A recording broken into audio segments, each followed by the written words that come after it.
finding your rhythm and flow through mastering the most important thing when it comes to the sport of boxing, the stance, your bread and butter. Hello, Earthlings. Ultraviolet Ronald from the Bronx here. And today we're going to get into about a 10-minute follow along, breaking down all the key components that make up this stance.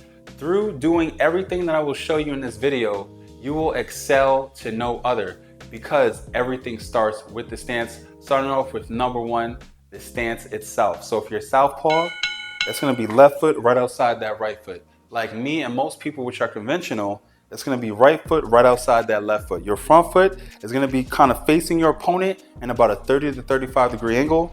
Back foot is going to be facing in the complete other direction. You want to make sure your toe is in alignment with your heel. Knees are slightly bent. You're staying nice and light on those toes. You're going to make sure your body's a small target. Bring your hands forward and tuck your chin. Now you want to get comfortable right here. Everything that I'm doing is flowing off this stance. So I'm rocking back. So that means about 60% of my weight's on my back foot and about 40% of my weight is on my front foot. Then I'm rocking forward. 60% of my weight is on my front foot, and now about 40% of my weight is on my back foot. Now you're gonna get comfortable right here. This is where your center of gravity is, and this is where your balance is. And the better that you get right here, everything will flow. Because as you start to understand, it comes from your base, your legs, your toes, your feet. Everything is playing into this. Now, after getting comfortable in the stance, rocking back and forward, start bringing your hands up, all right? In a natural motion. So start bringing your hands up, just like this here. You're blocking left, blocking right. Bring your hands up. This is gonna get in the habit when you're in your high guard, mid guard, or low guard, that you're always waiting for your opponent to send something towards you, or after you throw your punch, your hand goes right back up to protect your face at all times, since that's the number one rule in boxing.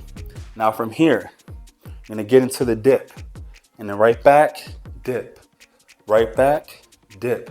Everything is flowing off these key components right here. Don't try to move around. Just try to understand the stance. Think like you're on a surfboard, that you're on a snowboard, going down a big hill. You're trying to center yourself and your gravity, keeping your hips underneath you and your posture straight and tucking that chin in towards the center of your chest. Now, as we get comfortable right here, now we're gonna start slipping, because that's where the weight transferring really goes into play, as if you were throwing a punch. So going left, make sure your head is breaking the center line. Going right, again, your head's breaking the center line, but the weight goes on the back foot as I'm slipping to the right. Weight goes on the front foot as I'm slipping to the left. So just get comfortable right here doing this. Everything is truly flowing off of the slipping, going left and right. And as you start getting comfortable doing this, slowly start really turning your shoulder and your hip into it. Just over exaggerate it just a little bit, because you'll start to see the purpose of doing that. Because if we go back to the base where I'm rocking back and forward, this is where the weight distribution is coming from. And to help you go into that weight distribution is that slipping left and right, and of course blocking as you're doing it, because you never know what your opponent is going to do. That's why you want to keep your hands right in front of you at all times. Now, it's understandable when you first get into boxing and you're sparring for the first time, you can either put your hands up super high and just start throwing like a wild man and not really using your muscles that are in between the muscles, which are the tendons and the ligaments, and you wind up tiring yourself out quickly instead of having your body work for you. So this right here is training you to have your body work for you as you do the movement. Now we're gonna go to the left, taking a step, and see we're still shifting our weight left to right, going right, still shifting our weight. And at the same time, it makes it harder for your opponent to read you, okay?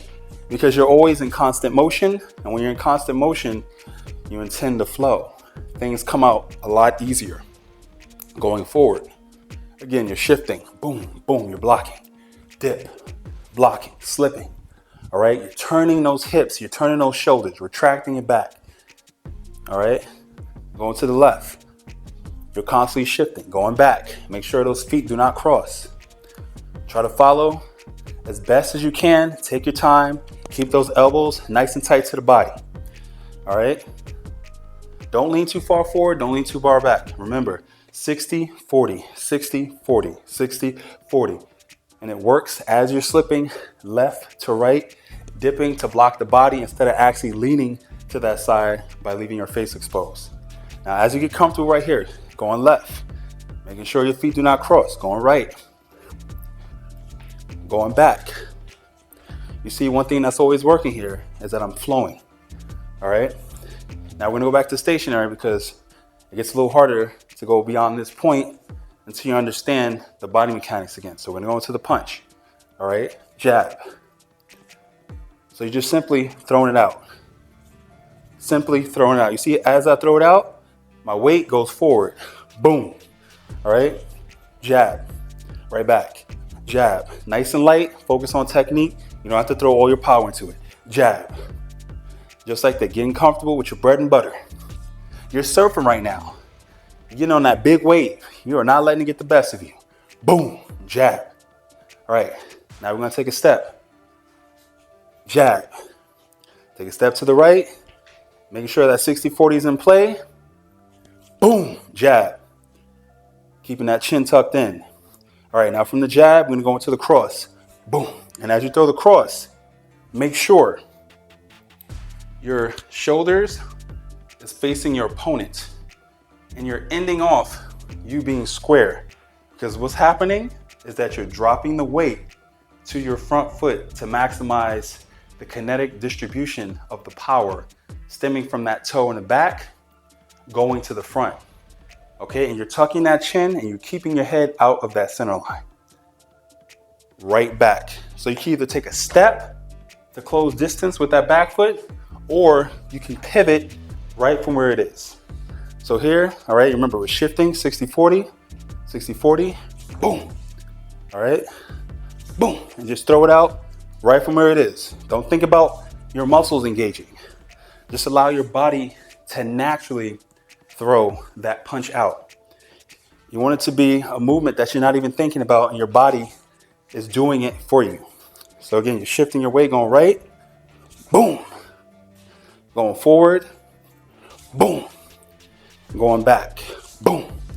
Now we're gonna do it together, but stationary. Jab, cross, right back, and again, we're shifting that weight. Right back. Make sure your hands are going in a straight line. Don't flare them up, and keep your elbows out as you're throwing that jab cross. Boom, boom, straight line, right back, keeping that guard up. Boom, boom. Remember, you're always blocking and always getting ready for whatever the opponent may throw back at you. Boom, boom, jab, cross. All right, now the next punch we're going to get into, it's going to be a little more difficult, all right? It's going to be the left hook. Now, you don't necessarily need to pivot your foot, but if you're a beginner, make sure you want to pivot that foot, because it's going to help engage the retraction of your shoulders going back and throwing your hip into that punch to maximize that power, ending off in a 90-degree angle. Now you can throw a hook this way, which is the American way, European way, and the Soviet way. I would suggest, especially for your shoulder, and you don't want to hurt yourself, it's probably better to just throw it the American way with your thumb facing upward. Okay, and you want to sit on the punch. That's how you maximize the power. So again, 60-40, we're shifting, we're blocking, and we're getting ready for whatever the opponent may throw our way. Boom, hook. And remember, it's coming out naturally. Here, right back. If you want to make it easier for yourself, you can shift to your left first. Remember, dropping that weight on that front foot, going 60, and then coming back, and then right back. Because I know it can be very hard to just throw it out right from where it is if you're not used to it. But if you want to give yourself a little momentum, you want to act as if your opponent's throwing a jab at you, you're slipping to the left, and you're coming over with a left hook to hurt them with that counter. All right, again, boom, left hook, shifting that weight 60-40, making sure those feet do not cross. Boom, right back. Boom, boom. Again, you do not need to pivot your front foot, but when you're starting out, to really get the full engagement of those muscles, make sure to pivot that foot, turn your whole hip into it, and retract those shoulders back to make sure you're maximizing the power in that hook. Now let's do it all together. Jab, cross, hook. Jab, cross, hook. You're blocking, remember. Do not forget, everything is coming from what? That 60-40, that shifting of the weight, okay? Going side to side. Because as I'm throwing, everything is coming from right here. That flow is there, and you don't need to think. It's just gonna come out naturally as you practice this daily, at least 10 to 20 minutes. Now, as we're going back to the left and going back to the center, we're gonna get into that right hook. So jab, cross, left hook, right hook. It's the same as the left, except it's a longer distance to travel because it's coming from the rear. Now, when you end off, you really wanna be square, if not almost always, almost going all the way to the other side when you're ending off with that hook, right back to the face. Now with the back, you want to pivot because it's going to feel extremely uncomfortable if you do not pivot that back foot as you throw that right hook, or step as you do it, because it makes it easier to go into that pivot. All right, so right hook, boom, 60-40, boom, 60-40, 60-40, boom. Right back, keeping those hands up, elbows in. Boom. All right, moving to the left. Making sure those feet don't cross. 60-40, 60-40, slipping. All right, dip. Making sure that body's being blocked. Head. You get nice and comfortable. 60-40, 60-40. All right, jab, cross, left hook, right back. Jab, cross, left hook, right hook. Remember, you're turning. You're rotating those hips and trying to do it as relaxed and as natural as possible. Don't force it because you may break that chain by your hip over rotating, but the punch is not there to catch along, and then the power chain is not in unison with each other, thus not having that power that you want when you actually throw. So again, boom, boom, right back. Now let's get into the uppercut. For the uppercut, you're gonna pull your shoulders back, rotate your hips forward, and you're keeping that arm, as you see, in the center line, the Jack Dempsey center line, okay? And it's the same, boom, coming from the back.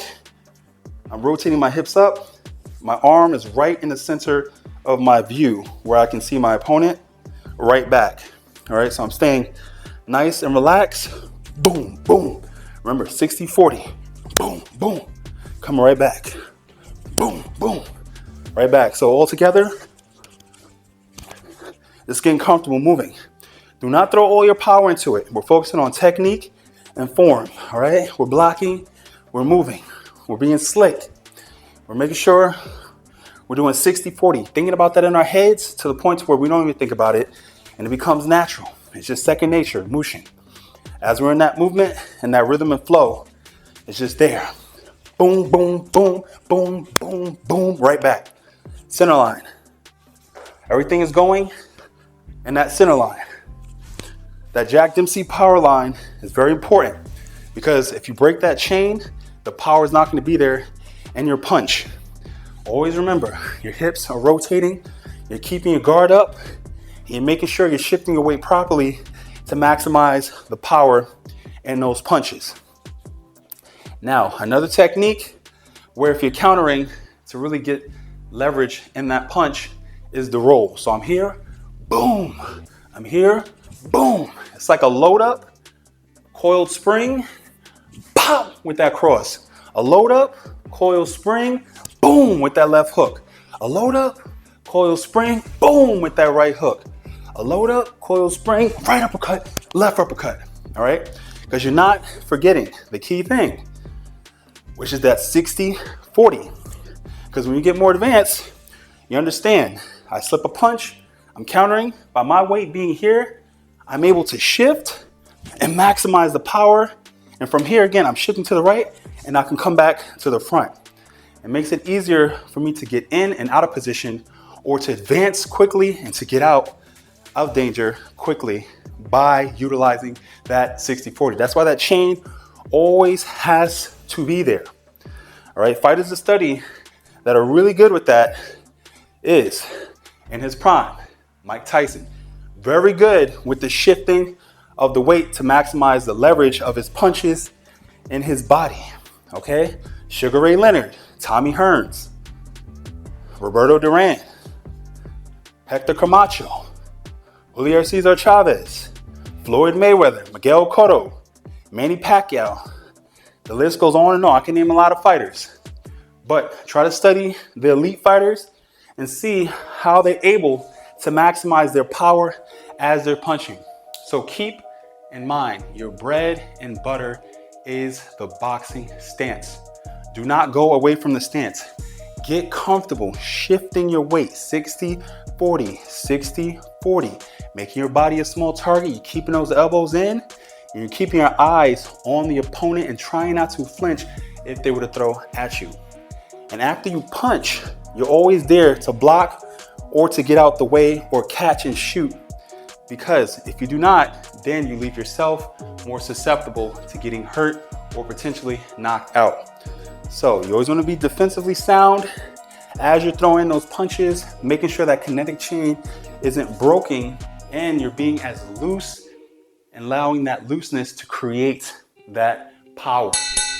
Hopefully you got what you need to get out of this video today. Thank you for joining me on this journey to the ultraviolet. And if you liked the video, please comment and subscribe.